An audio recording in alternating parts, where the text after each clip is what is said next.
Hello दोस्तों, आज हम बात करेंगे अपनी जो शैली थी पहाड़ी शैली की उप शैलियों के बारे में। तो पहाड़ी शैली की उप शैलियों में जो महत्वपूर्ण शैलियां हैं उप शैली, उनके बारे में विस्तार से अध्ययन करेंगे। जिसमें जो पहली उप शैली थी बसोली बसोली शैली के बारे में विस्तार से बातें करते हैं आज। कि जो बसोली शैली है इसकी स्थापना का श्रेय किसको दिया जाता है, या बसोली जो शैली है ये कहाँ स्थित है। तो जो बसोली शैली है वर्तमान में जम्मू के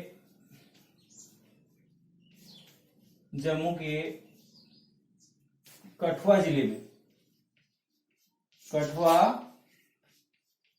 जिले में स्थित है।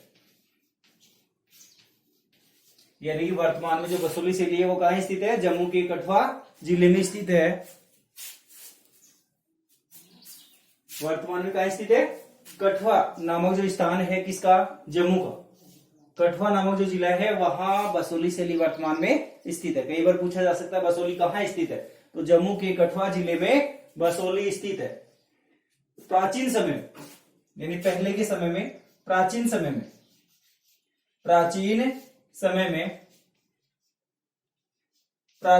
में जो बसोली थी, प्राचीन समय में जो बसोली थी इसकी राजधानी बलपुर थी। प्राचीन समय में बसोली की जो राजधानी थी, किसकी राजधानी, बसोली की। प्राचीन समय में जो बसोली की राजधानी थी वो कहां थी, बलपुर।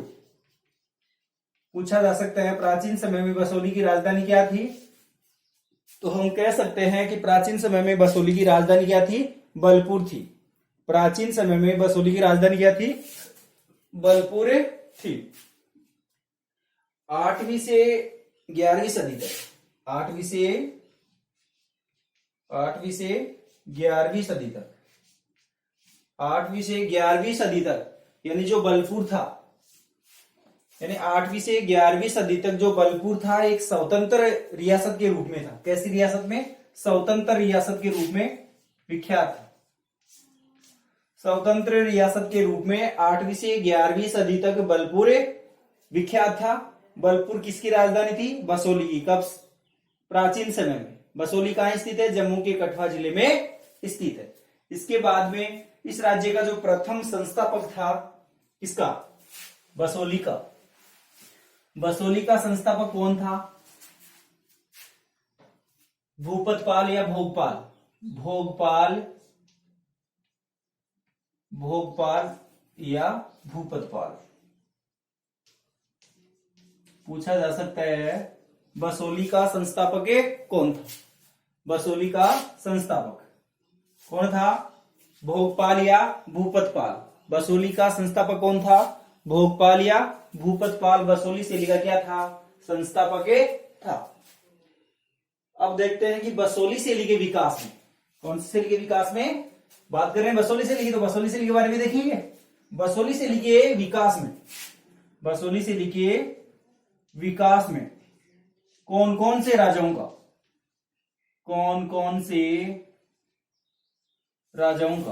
महत्वपूर्ण योगदान था, कौन कौन से राजाओं का महत्वपूर्ण योगदान था।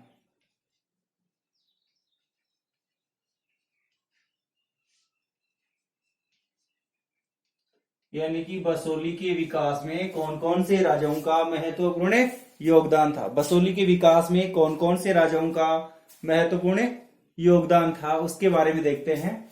बसोली के विकास में कौन कौन से महत्वपूर्ण राजाओं का योगदान था, जिसमें पहला राजा है कृष्णपाल। जिसमें पहला राजा कौन है, कृष्णपाल।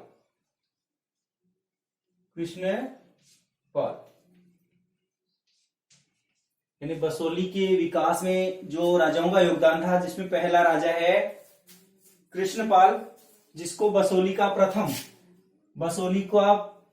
राजा कहा जाता है। बसोली का प्रथम राजा कौन था, राजा कृष्णपाल। पूछा जा सकता है बसोली का प्रथम राजा कौन था, राजा कृष्णपाल बसोली का प्रथम राजा था। बसोली का प्रथम राजा कौन था, कृष्णपाल। बसोली का प्रथम राजा कौन था, कृष्णपाल था। तो आप कह सकते हैं आसानी से कि बसोली का प्रथम राजा कृष्णपाल था और कृष्णपाल का जो समय था वो 1590 ईस्वी था। 1590 ईस्वी। यानी अगर समय पूछे तो आप बता सकते हैं कृष्णपाल बसोली का प्रथम राजा था जिनका समय 1590 ईस्वी था। इन्होंने अकबर के दरबार में उपस्थित होकर, किन्होंने? कृष्णपाल ने। किसके दरबार में? अकबर के दरबार में। अकबर के दरबार में उपस्थित होकर, कृष्णपाल ने किसके दरबार में? अकबर के दरबार में उपस्थित होकर एक बहुमूल्य भेंट प्रदान की। किसने? कृष्णपाल ने अकबर के दरबार में उपस्थित होकर एक बहुमूल्य भेंट प्रदान की। और कृष्णपाल का जो समय था 1590 ईस्वी है और जो बसोली का प्रथम राजा माना जाता है। इसके बाद में देखते हैं बसोली का जो अगला राजा है भूपतपाल। अगला जो शासक है बसोली का भूपतपाल। बसोली का अगला जो राजा है वो कौन है? भूपतपाल। यानी कृष्णपाल के पश्चात, कृष्णपाल के पश्चात इनका पौत्र। कौन? पौत्र। कृष्णपाल के पश्चात इनका पौत्र भूपतपाल, जिसको आधुनिक बसोली का संस्थापक माना जाता है। कैसी बसोली का? आधुनिक बसोली का।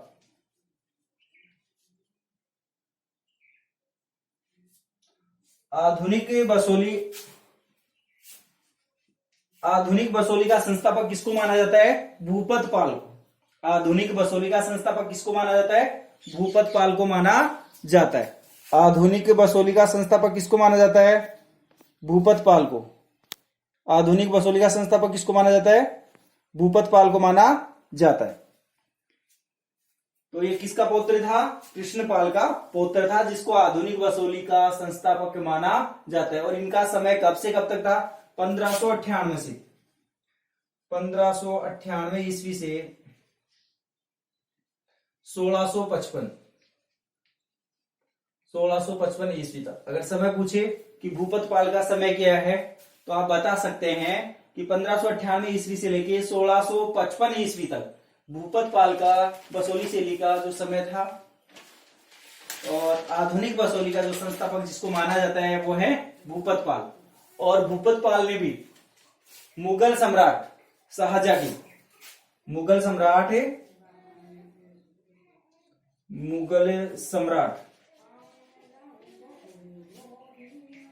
शाहजहां, यानी कि कृष्णपाल तो किसके दरबार में? अकबर के दरबार में। और भूपतपाल मुगल सम्राट शाहजहां के दरबार में उपस्थित होकर, यानी कि एक चित्र देखने को मिलता है इसमें कि कौन सा चित्र था वो? भूपतपाल के द्वारा वो शाहजहां को क्या करते हुए? सम्मान करते हुए। भूपतपाल के द्वारा किसको?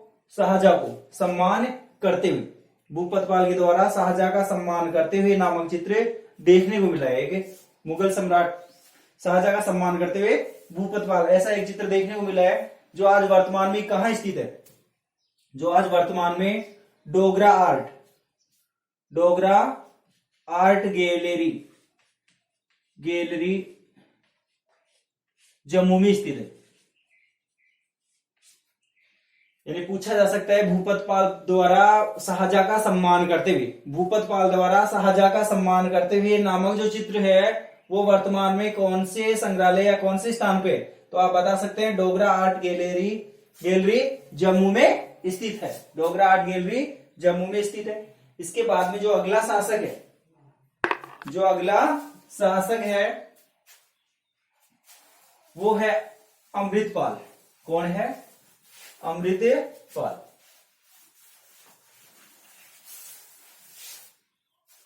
बसोली के विकास में जो अगला शासक है, यानी कि 3 नंबर का जो शासक है वो कौन है?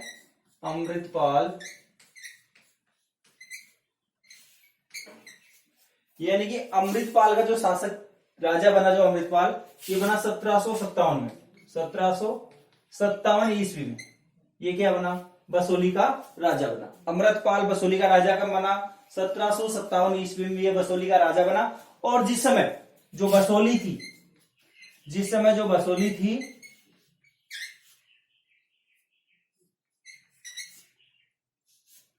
यानी कि अमृतपाल राजा बना बसोली का 1757 ईस्वी में। और जिस समय जो बसोली थी ये कहने का मतलब है कला का प्रमुख केंद्र था। अमृतपाल के समय बसोली कला का एक प्रमुख केंद्र था। राजा कब बना पूछा जा सकता है। अमृतपाल बसोली का राजा कब बना 1757 में। और इस समय बसोली क्या थी कला का प्रमुख केंद्र थी। इसके बाद में जो अगला शासक है बसोली का वो है मेदिनीपाल। कौन है मेदिनीपाल, जिसने भी काफी विकास किया बसोली शैली के चित्रकला के रूप में। यानी कि जो अगला जो शासक था मेदिनीपाल, मेदिनीपाल ने बसोली में रंग महल व शीश महल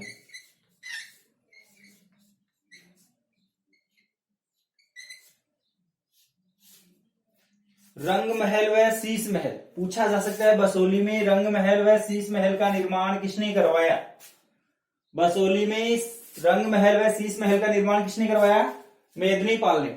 मेदिनीपाल ने बसोली में किसका निर्माण करवाया रंग महल व शीश महल का। तो यानी कैसे भी क्वेश्चन आया आपका आंसर राइट होना चाहिए। पूछे आपसे कि मेदिनीपाल ने किसका निर्माण करवाया तो आप कह सकते हैं रंग महल व शीश महल। यूं आ सकता है रंग महल व शीश महल का निर्माण किसने करवाया तो आप बता सकते हैं मेदिनीपाल ने रंग महल व शीश महल का निर्माण करवाया। और जो रंग महल व शीश महल है इनकी दीवारों पर नायक नायिका यानी रंग महल व शीश महल की दीवारों पर नायक नायिका नायक नायिका भेद नायक नायिका भेद जो विषय हैं नायक नायिका भेद विषयों से संबंधित चित्रांकन इनकी दीवारों पर देखने को मिलता है। यानी नायक नायिका भेद विषयों से संबंधित चित्रांकन बसोली में रंग महल व शीश महल की दीवारों पर देखने को मिलता है। यानी भित्ति चित्रण के उदाहरण रंग महल और शीश महल की दीवारों पर बसोली शैली में देखने को मिलते हैं। बसोली शैली की दीवारों पर किसका चित्रांकन देखने को मिलता है रंग महल व शीश महल की दीवारों पर किसका चित्रांकन देखने को मिलता है नायक नायिका भेद विषयों से संबंधित चित्रों का चित्रांकन देखने को मिलता है। इस शैली के विकास में यानी जो पहाड़ी शैली थी कौन सी शैली पहाड़ी शैली के विकास में कांगड़ा शैली और चंबा शैली कांगड़ा और चंबा शैली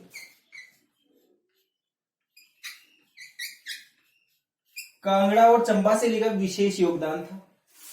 यानी कि पहाड़ी शैली के विकास में कांगड़ा और चंबा शैली का भी विशेष योगदान था। परंतु जो बसोली शैली है इसका एक विशिष्ट स्थान है।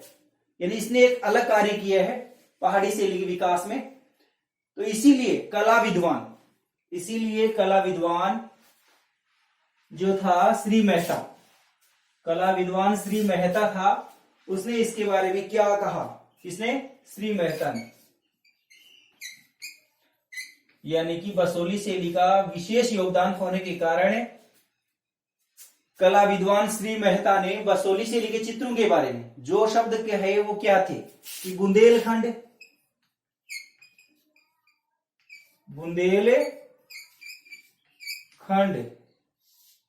के चित्रकारों की तरह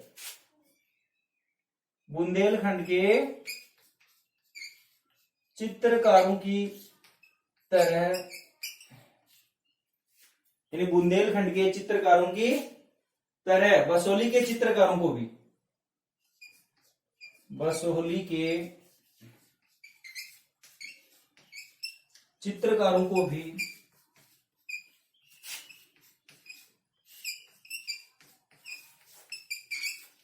यानी बुंदेलखंड के चित्रकारों की तरह बसोली के चित्रकारों को भी नीले पीले लाल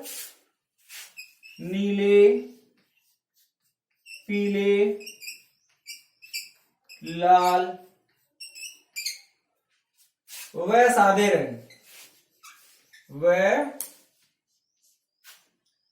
सादे रंगों से विशेष प्रेम था, विशेष प्रेम था। ये कथन पूछा जा सकता है, तो आपका आंसर होगा, यानी क्वेश्चन कैसे आएगा कि बुंदेलखंड के चित्रकारों की तरह, सॉरी ये नहीं लिखा यार, बुंदेलखंड के चित्रकारों की तरह बसोली के चित्रकारों को भी नीले पीले लाल सादे रंगों से विशेष प्रेम था। ऐसा किसने कहा? तो आपका उत्तर होगा श्री मेहता ने। कौन सी शैली के बारे में? बसोली शैली के बारे में। बसोली शैली के बारे में श्री मेहता ने कहा बुंदेलखंड के चित्रकारों की तरह बसोली शैली के चित्रकारों को भी नीले पीले लाल व सादे रंगों से विशेष प्रेम था। इसके बाद में बसोली शैली के विकास में जो अगला जो शासक है, जो अंतिम जो शासक है, जिसका नाम है कल्याणपाल। बसोली शैली के विकास में जो अगला जो शासक है उसका नाम है कल्याणपाल।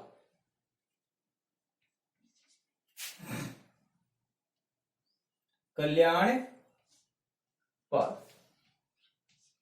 यानी जो कल्याणपाल जो राजा था, ये बाल्यावस्था में, यानी 1845 में ये बसोली का राजा बना। 1845 ईस्वी में कल्याणपाल बसोली का राजा बना, बाल्य अवस्था में, कह सकते हैं बाल्य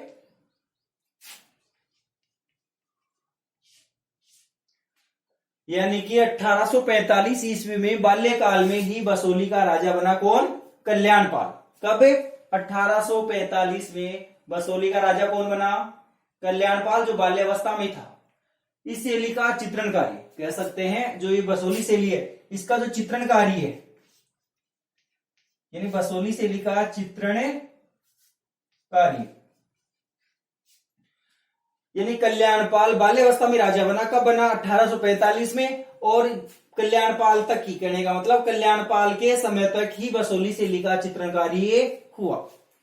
कल्याणपाल की मृत्यु के बाद में, कह सकते हैं कल्याणपाल की मृत्यु के बाद में, यानी कल्याणपाल की मृत्यु हुई 1857।